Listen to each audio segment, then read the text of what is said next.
6 చక్రాల్లో ఉన్నటువంటి ఆరా సిస్టమేటికల్ ఎనర్జీని పాజిటివ్ చేస్తుంది. ఒక రావి చెట్టు ఆకును తీసుకురండి. ఆ రావి చెట్టు ఆకును కుంకుమను పాలతో లేపనం చేసి తడపండి. తడిపిన ఆ లేపనంను ఒక పుల్లతో అద్ది ఆ రావి ఆకు మీద ఎవరికైతే మీరు కడుతున్నారో వారి పేరు రాయండి. రాసి దాంట్లో ఒక పసుపు కొమ్మును పెట్టండి.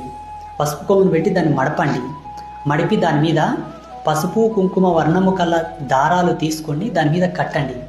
కట్టిన తర్వాత ఆ దారమునకు గంధము కుంకుమ బొట్టు పెట్టి ఆ రావి ఆకులో పసుపు కొమ్ము పెట్టి మడిపినటువంటి దాన్ని ఈ తమ్ముడో లేదా అన్న యొక్క చేతికి కట్టి 3 ముళ్ళు వేసి దానికి గంధం కుంకుమ బొట్టు పెట్టి వాళ్ళ కక్షింతలేసి మంచిగా ఆశీర్వాదం ఇచ్చారనుకోండి, కట్టిన ఆ రాకి కానివ్వండి, ఆ బంధమునకు కానీ ఒక మంచి ప్రేరణ, భగవంతుని యొక్క అనుగ్రహ సిద్ధి అనేది చేకూరుతూ ఉంటుంది. ఇది పురాణాల్లో ఋషులు కానివ్వండి, దేవతలు కానివ్వండి, వాళ్ళు ఆచరించినటువంటి రక్ష కట్టడం ఇది. ఇలా కట్టినటువంటి ఈ రాఖీని, ఈ రక్షను ఒక రోజు అనగా 24 గంటలు చేతి మీద పెట్టుకోవడం చేత మనలో 6 చక్రాలు ఉంటాయి కదా, 6 చక్రాల్లో ఉన్నటువంటి ఆరా సిస్టమేటికల్ ఎనర్జీని పాజిటివ్ చేస్తుంది.